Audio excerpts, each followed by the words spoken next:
हाय, मैं सुरुचि श्रीवास्तव वास design studio से आर्टिस्ट इंटीरियर डिज़ाइनर अपने चैनल पे आप सबको आमंत्रित करती हूँ।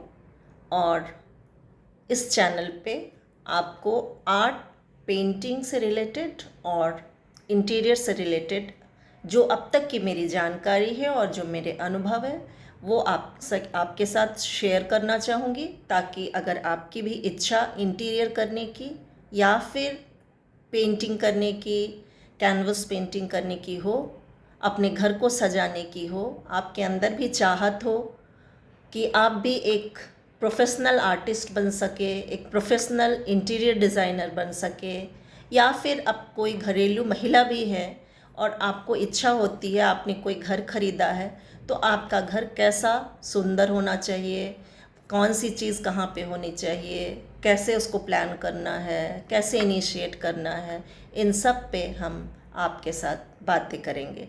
और ये सिलसिला हमारा यूं ही चलता रहेगा। ये पहला एपिसोड है मेरा, तो उम्मीद करती हूँ कुछ गलतियाँ होने से आप ज़रूर हमें माफ़ करेंगे।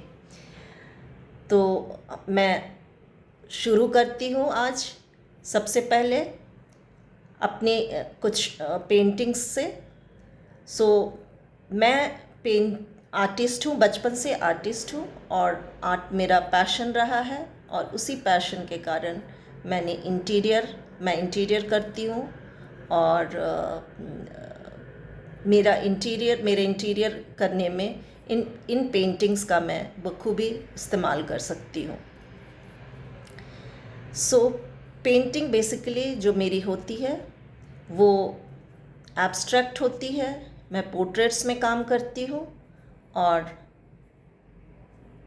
स्पिरिचुअल पेंटिंग्स करना मुझे बहुत पसंद है।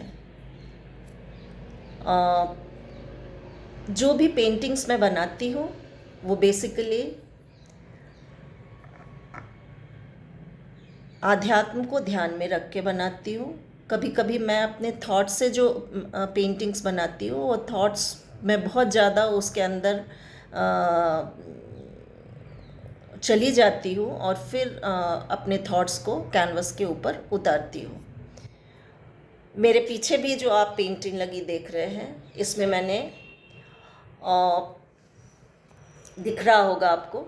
इसमें जो मैंने थॉट्स डालने की कोशिश की है, अपने जो विचार डाले हैं, वो है एक अंधेरे घने जंगल में भी रोशनी की कुछ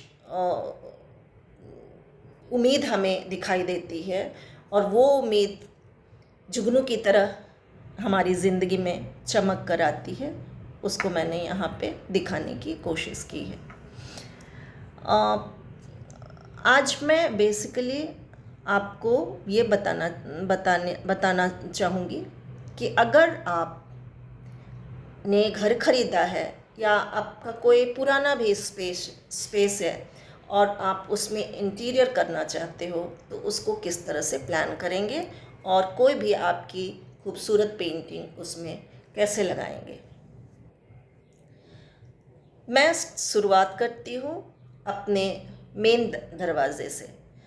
हमारा जो मेन दरवाज़ा, मुख्य द्वार होना चाहिए, वो हमेशा जब भी आप कोई घर खरीदने की इच्छा रखें या फिर प्लान करें या फिर आप खरीदने जाएं, तो इस बात का ज़रूर ध्यान रखें कि आपका घर जो हो उसके दरवाजे ईस्ट फेसिंग हो, ईस्ट नॉर्थ फेसिंग हो, क्योंकि कहते हैं कि ईश्वर का आगमन इसी द्वार से सुबह सवेरे होता है। तो ये बहुत ही अच्छा माना जाता है, बहुत पॉजिटिव इसको समझा जाता है, और इसलिए नॉर्थ ईस्ट के दरवाजे जो होते हैं वो हमारे लिए अच्छे होते हैं। ओपनिंग जिधर से हो, अगर ईस्ट की तरफ से रहे तो बहुत ही अच्छा है। दरवाज़ा हमारा हमेशा खूबसूरत होना चाहिए, क्योंकि स्वाभाविक है कि जब कोई भी आपके घर में आता है, एक मेहमान आपके घर पे आता है, तो उस दरवाजे से उसको उसके उसके उसके पास, या फिर आप कह सकते हैं कि उसको वेलकमिंग वाइब्स मिलते हैं। आप अगर खूबसूरत आपका दरवाज़ा होता है तो पहली बात तो आपको भी बहुत अच्छा लगता है, और आने वाले को भी उसमें देख वहाँ पहुँचते ही ऐसा लगता है कि घर बहुत ही पॉजिटिव वाइब से भरा है। सो मैं सजेस्ट करूँगी कि जो आपका मुख्य दरवाज़ा है, मेन दरवाज़ा है, वो बहुत ही सिंपल पर बहुत ही आकर्षक होना चाहिए। आप उसमें उसको वुडन बना सकते हैं, एंटिक स्टाइल में बना सकते हैं, इंग्लिश स्टाइल में भी उसको बना सकते हैं, और सुरक्षा के तरीके से देखें तो सेफ्टी के तरीके से भी कुछ रॉड वगैरह के, या फिर एसएस के भी, स्टेनलेस स्टील के भी आप उसमें दरवाजे बनाने में इस्तेमाल कर सकते हैं। बट कुछ सीएनजी कटिंग के डिज़ाइंस भी आते हैं जिसमें हम मेन दरवाजे पे लगा सकते हैं, ताकि बाहर से भी अगर कोई आए तो अंदर का दरवाज़ा खोल करके आप आराम से बाहर के दरवाजे को बिना खोले, सेफ्टी डोर को बिना खोले आप अंदर से बाहर की चीज़ें ले या दे सकें, या फिर आपको पता रहे कि सामने कोई आया है। दूसरी चीज़ मुझे ये लगती है कि जब आप एंटर करो तो वहाँ पे आपके दरवाजे के पास नॉर्मली ये देखा जाता है कि शू रैक लोग रखते हैं, पर मुझे लगता है पर्सनली, ये मेरा ओपिनियन है कि शू रैक बिल्कुल दरवाजे के पास ना रखा जाए, क्योंकि बिल्कुल दरवाजे के पास अगर हम रखते हैं तो नॉर्मली क्या होता है, लोग दरवाजे के पास ही चप्पल जूते अपने खोल के घर के अंदर प्रवेश करते हैं, और फिर वो जो एरिया होता है काफ़ी मेसी दिखाई देता है।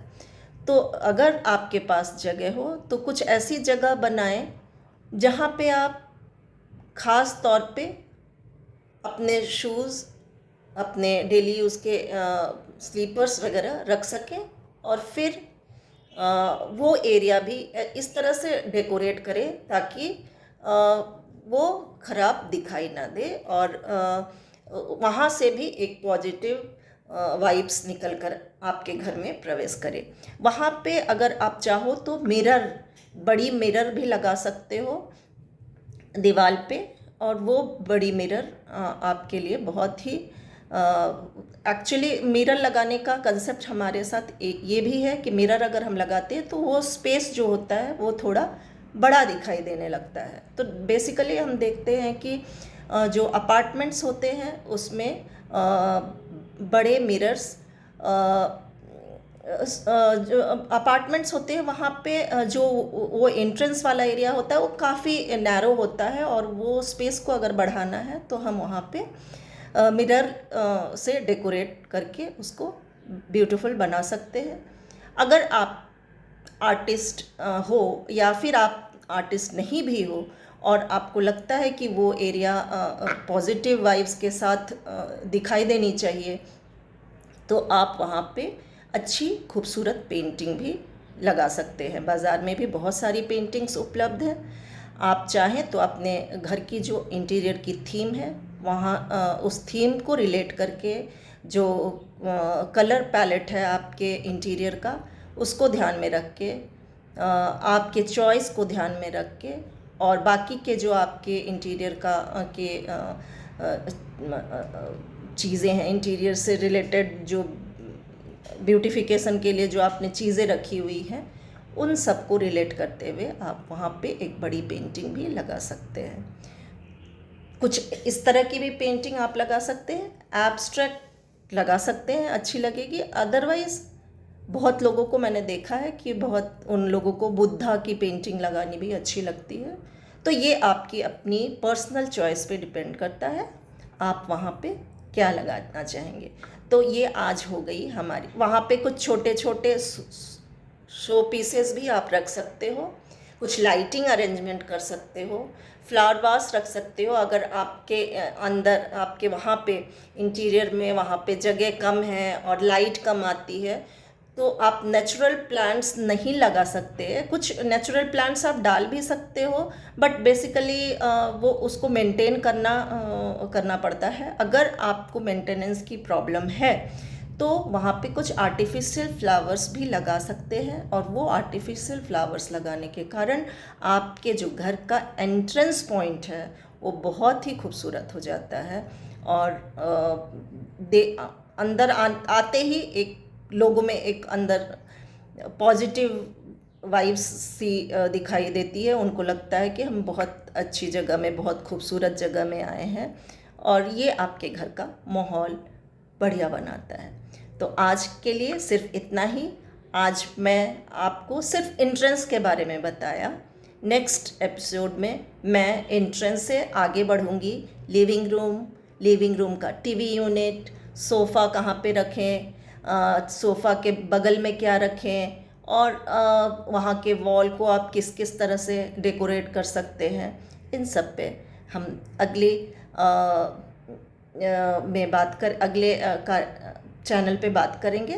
तब तक के लिए बाय बाय, थैंक यू। मेरे चैनल पे बने रहिएगा और मेरे चैनल को ज़रूर सब्सक्राइब कीजिएगा, ताकि हम फिर आपके क्वेश्चंस, आपकी जो भी क्वेरीज रहेगी उसके साथ बैठकर बातें कर सकें। थैंक यू, धन्यवाद।